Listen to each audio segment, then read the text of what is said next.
Our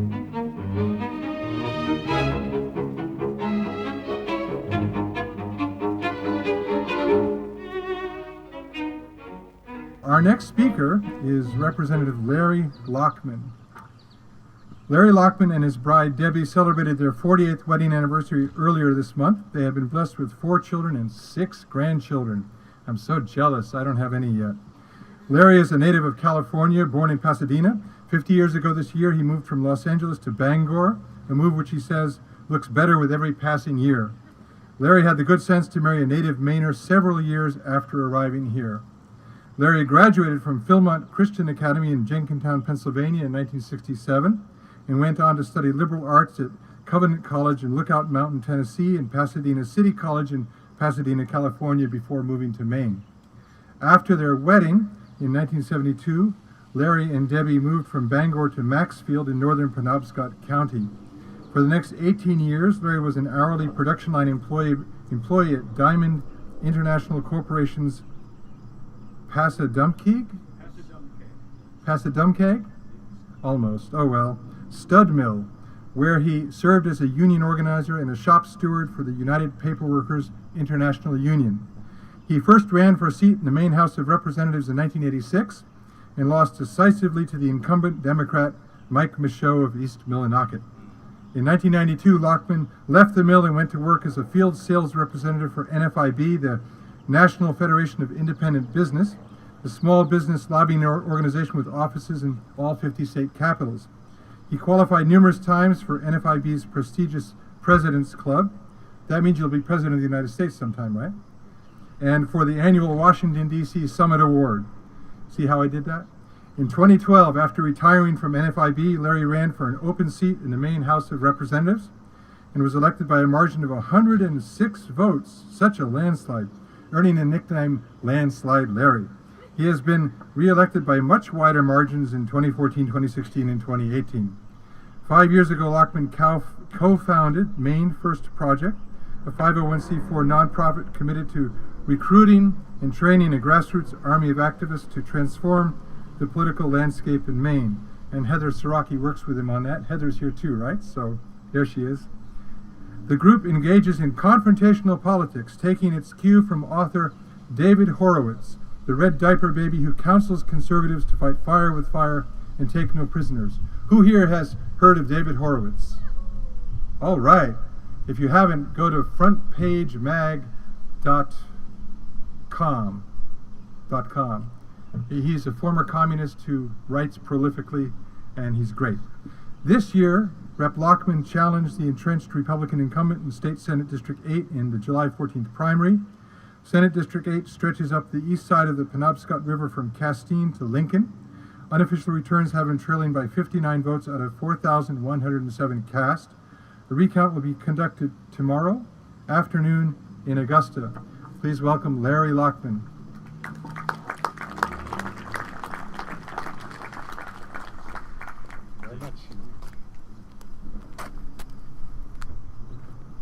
Thank you, Peter, and good evening, everyone. Let me get right to the point with a simple summary statement of my views on immigration and citizenship, and with my apologies to Patrick J. Buchanan for paraphrasing and perhaps plagiarizing his words. Here it is. America is our home, and by ours I mean we the people, citizens of the United States. America is our home. We get to decide who we adopt. We get to decide who comes here and how long they stay. Non-citizens who are legally present are our guests, and they should behave like guests. They should be on their best behavior. One strike, you're out. Now, you probably won't be surprised to learn that leftist progressive legislators in Augusta and Washington disagree with that view. I would summarize their policy preferences this way. All immigration is good, more immigration is better, and third world immigration is best. So let's review the recent history of immigration policy in Maine And let's talk about how we got to where we are today, both with regard to legal and illegal immigration. In 2004, Governor John Baldacci issued an executive order that made the entire state of Maine a sanctuary state for illegal immigrants. State employees were not allowed to ask about anybody's immigration status, whether it was the state police making an arrest of a criminal suspect or a Health and Human Services caseworker processing an application for welfare benefits.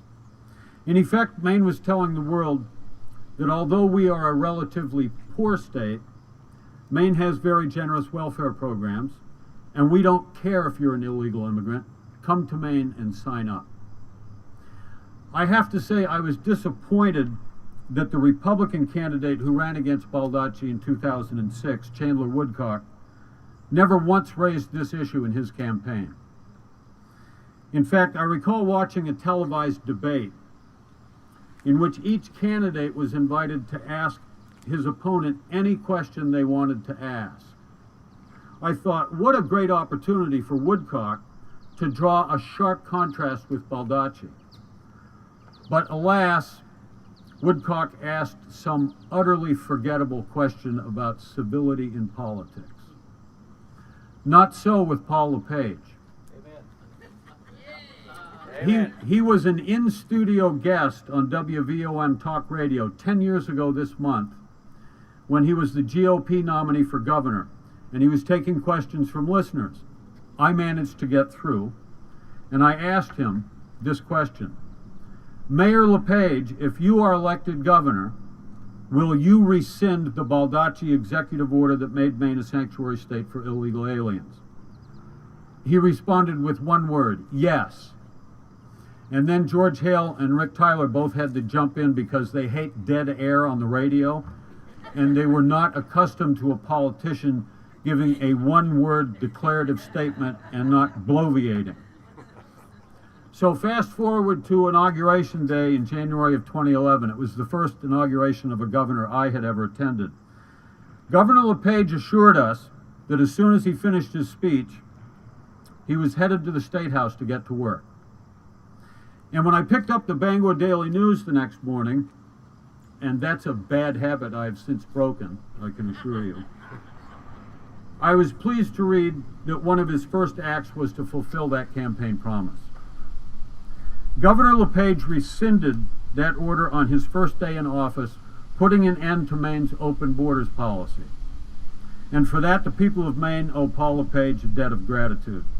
LePage turned off one of the magnets that was drawing illegals to Maine.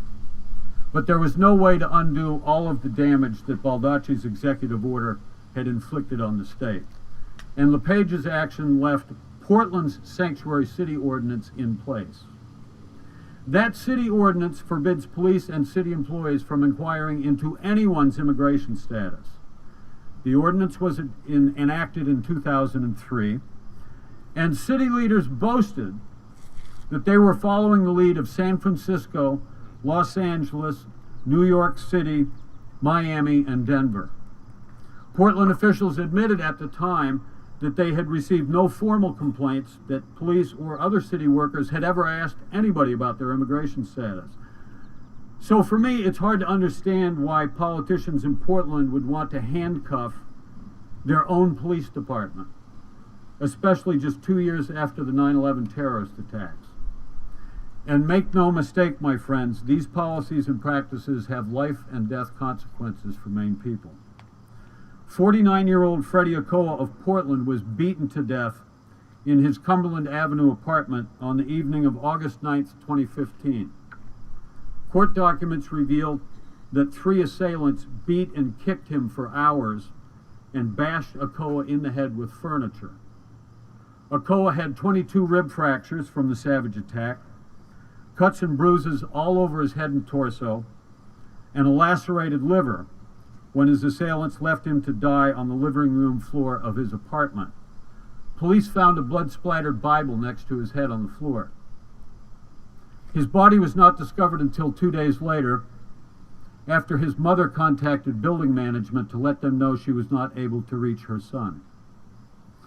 On August 13th, 4 days after the savage murder, 3 Portland residents aged 23, 31, and 36 were arrested and charged with murder. With bail set at $500,000 for each man, they were jailed awaiting trial or a plea. After the initial news reports of the court appearance and details of the crime, a media blackout began. It would be 10 months before one of the defendants pleaded guilty to manslaughter, and during that time, Maine's news media outlets didn't have a single report about the personal backgrounds of the accused killers. To this day, nearly 5 years later, we have learned next to nothing about the killers, except their names, how old they are, and the fact that they each had multiple prior criminal convictions. Think about that for a minute. We all know how the media generally handles cases like this. Reporters contact family members of the defendants. They talk to neighbors, co-workers, classmates, or whoever else they can find to shed some light on just who the accused killers are. You know, who is this guy? What makes him tick? None of that happened in the case of Freddie Ochoa's murderers. Maine's fake news industry was doing what it does best, concealing the truth and protecting corrupt, incompetent politicians. Would anyone in this audience be shocked to learn that none of Ochoa's killers is a United States citizen? Here's another fact I discovered without too much digging. The 31-year-old killer had 33 prior criminal convictions. What I have discovered since then is that the 3 killers had 68 arrests between them prior to the murder of Freddie Ochoa. I have the complete file here. It's 82 pages long. And I want to read you just a few excerpts from the rap sheet of one of the convicted killers from Somalia. His rap sheet began in 2005, 10 years before Ochoa's murder. Class D assault, violating conditions of release, criminal threatening, criminal trespass, theft by unauthorized taking, domestic violence assault, disorderly conduct, violating conditions of release, again, assault, disorderly conduct, drinking in public, and then 2 years later, murder. Here's the bottom line for me, ladies and gentlemen. These guys should have been deported long before they had a chance to beat Freddie Ochoa to death. That's right. If you're not a U.S. citizen, you're our guest here. You better be on your best behavior. One strike, you're out. These guys should have been deported after their first brush with the law. And if the city of Portland had been sharing information with federal immigration authorities, these guys would have been deported or held in federal custody, and Freddie Ochoa would be alive today. And Ochoa isn't the only Mainer who's paid with his life so that Portland's politicians can signal their virtue and feel good about themselves. 3 years ago, the man charged with murder in the 2015 death of a teenager in a Portland recording studio pleaded guilty to the murder charge. A judge sentenced Gang Deng Majak to 30 years in prison for the death of Scarborough teen Trey Arsenal. Majak, who also goes by the nickname Bang Bang, shot Arsenal multiple times in a crowded recording studio in Portland's Old Port on May 26, 2015. Investigators say Arsenal was an innocent victim just listening to a friend sing when he got caught in the middle of the shooting. Majak is not a U.S. citizen. He came to the United States from the Sudan in 2002. He also has a lengthy rap sheet, including drug dealing. The victim's mother, Nancy Laxon, says she believes Majak should have been deported after committing other crimes. Here's what she said. I'm a nurse. I help everybody. And I think when you do something wrong, you don't have the right to be here. It's not fair. If he had been deported a long time ago, Trey would still be here. But we can't take back time, so hopefully we can make laws that will help other people, close quote. Once again, this is a case of a career criminal, non-citizen with a long rap sheet. But because the politicians in Portland handcuffed and muzzled their own police department, Federal immigration authorities were never notified. Trey Arsenault would be alive today were it not for Portland's Harboring Haven Ordinance. So I was pleased to sponsor a bill introduced by Governor LePage the year following these brutal murders, 2016. The proposed legislation would have cut off all state funding to any municipality in the state that refuses to share information about criminal suspects with federal immigration authorities. Very straightforward piece of legislation. Heather, I don't know if you remember, I think it was only a half page. Very simple and to the point. When it came to the floor of the House for referral to a committee for a public hearing, Democrat Majority Leader Jeff McCabe of Skowhegan invoked a seldom used parliamentary maneuver. He moved to table the bill unassigned, effectively killing it without a public hearing or any debate. Assistant Majority Leader Sarah Gideon called the bill, you ready for this? A blatantly racist Trump-like maneuver. She falsely claimed that it would allow police to pull people over based on the color of their skin. Now think about what Gideon said. She believes that Portland police officers would be targeting racial minorities for harassment and arrest were it not for the city ordinance. What a vile insult to Maine's law enforcement officers to suggest that they're on the lookout for non-white drivers to pull over for no good reason. Gideon believes the police are inherently racist and they need to be handcuffed and blindfolded by politicians. In any case, the governor's bill died on adjournment in June of 2016 without a public hearing. Every single Democrat in the Maine House of Representatives voted to kill the bill without debate and without a public hearing. Every single Democrat. But Jeff McCabe did pay a price for what he did. In November 2016, McCabe's name was on the ballot for a state Senate seat.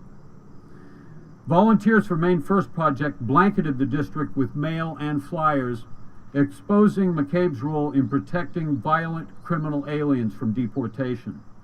Our donors enabled us to send mail to 7,000 households in the district, accusing McCabe of voting in favor of welfare benefits for ISIS terrorists, such as the refugee who settled in Sarah Gideon's district before returning to the battlefield in the Middle East. McCabe lost the race and publicly blamed Maine First Project for his defeat. Actually, he should be thanking us, since he ended up landing a cushy job as an SEIU lobbyist at the State House. So last year, Democrats in the legislature proposed a bill to provide cash welfare benefits to non-citizens, including so-called asylum seekers who illegally entered the country last summer. After wading across the Rio Grande between ports of entry and immediately surrendering to U.S. Border Patrol agents, hundreds of illegal aliens from the Congo and Angola boarded buses bound for Portland, Maine in June of last year with no medical screening whatsoever prior to their arrival at the Portland Expo. Think about that in regard, people from Massachusetts aren't welcome here anymore because there's some kind of a public health threat. The proposed legislation allocated $14 million worth of welfare benefits for the border crashers at a time when elderly, low-income Mainers were being evicted from chronically underfunded nursing homes. As far back as December of 2018, Portland city officials had been begging their state legislators to bail Portland out. The city's homeless shelters, and again, this is December of 2018, their homeless shelters were already overrun with border crashers. The Portland Press Herald reported that 90% of the people staying at the homeless shelters in Portland were non-citizens, and that the city budget was busted. Portland needed a bailout and needed it bad. City Councilor Kimberly Cook told the Press Herald that with Maine being one of the whitest states in the nation, she supported the latest surge of immigration as a way to solve Maine's demographic challenges. Once again, here's a Democrat politician in Portland explicitly engaging in racial profiling to solve what she perceives as a problem. Maine is just too white. Make no mistake, the left's campaign to transform Maine's demographic profile is rooted in the toxic identity politics ideology that is the heart and soul of the progressive movement. Leftist ideologues believe the world consists of two groups, the oppressed and the oppressors. White folks are the oppressors, people of color are the oppressed.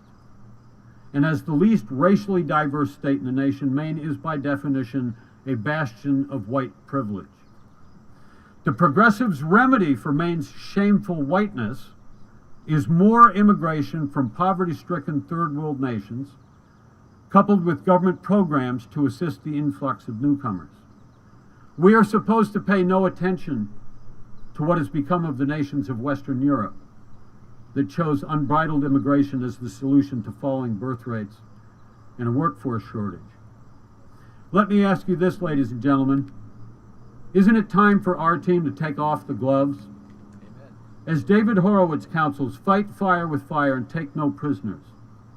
In the last election cycle, the Democrats put Janet Mills and Jared Golden at the top of the ticket in Maine's 2nd Congressional District. Golden voted in lockstep with his party to kill Governor LePage's Sanctuary Cities bill without debate or a public hearing. Janet Mills testified against the bill in committee. What if the Republican candidates for governor and Congress in 2018 had run 30-second radio and TV ads telling voters that Golden and Mills voted to allow the killings to continue in Portland? Ads featuring photos of the victims. Oh, and did I mention that murder victim Freddie Okoa was black?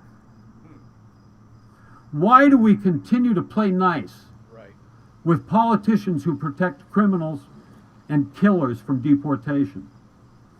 I know one thing for sure. We can't afford to lose this battle. Right. Immigration is truly an existential issue. Nothing else matters.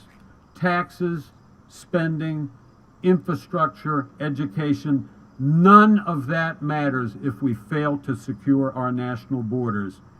You either have a country or you don't. And believe me, our children and grandchildren will curse us in our graves if we let this happen without a fight. Maine First Project stands ready to recruit and mobilize Mainers for the battle ahead, and we ask you to join us. Thank you for your attention this evening. I look forward to your questions.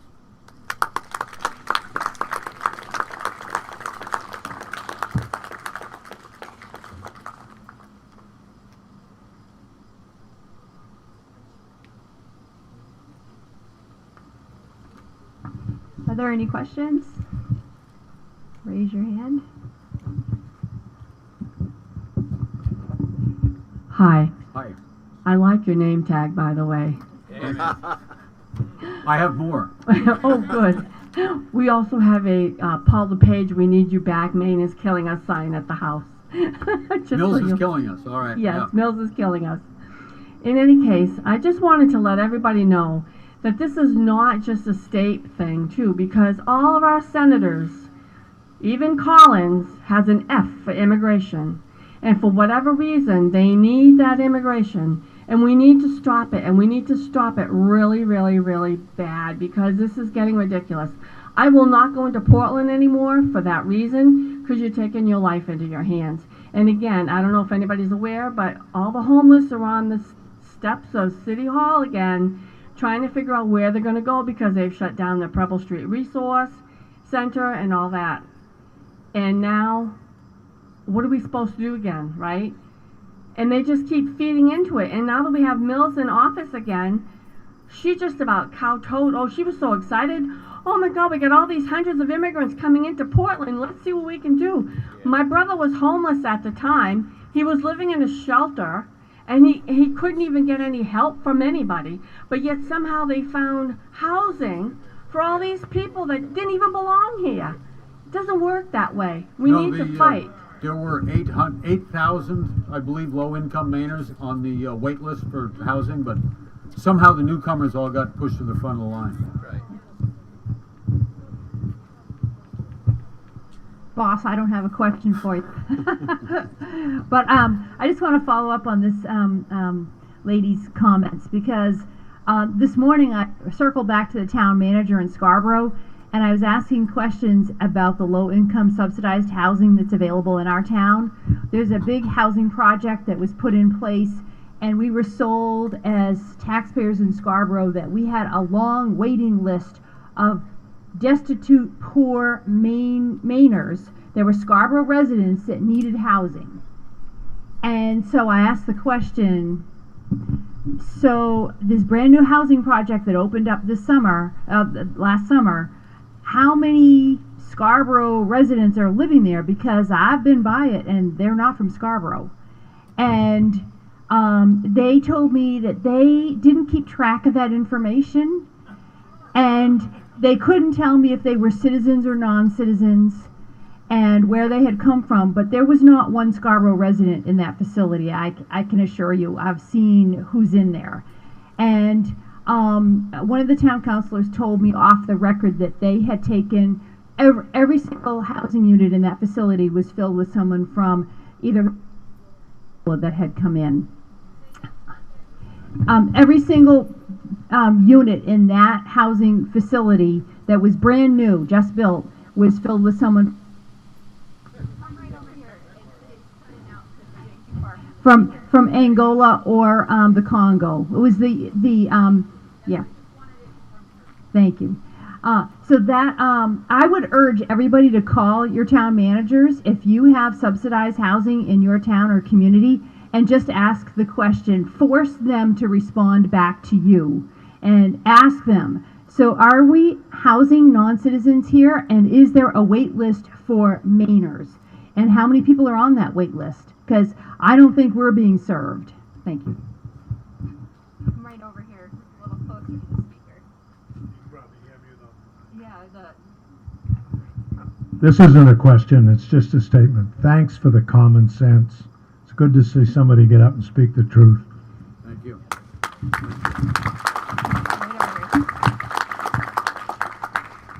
Hey, those three guys that killed Freddie, what were their names? Their first and last names. You want to read those out loud and where they're from? Now, the only one that sticks in my mind was the first one, Muhammad. come right over here. Thank you.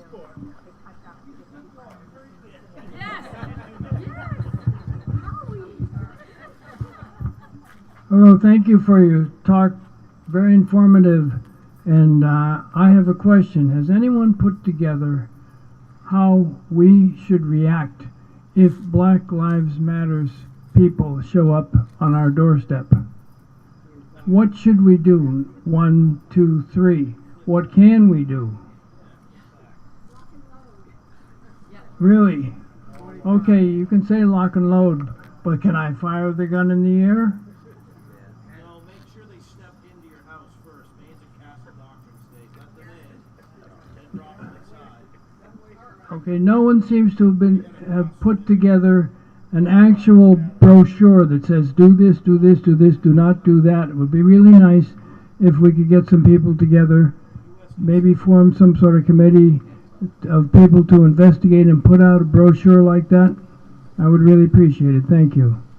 Heather, that's your assignment. Any other questions? Thank you very much. Let's give Rep. Lockman a big hand again.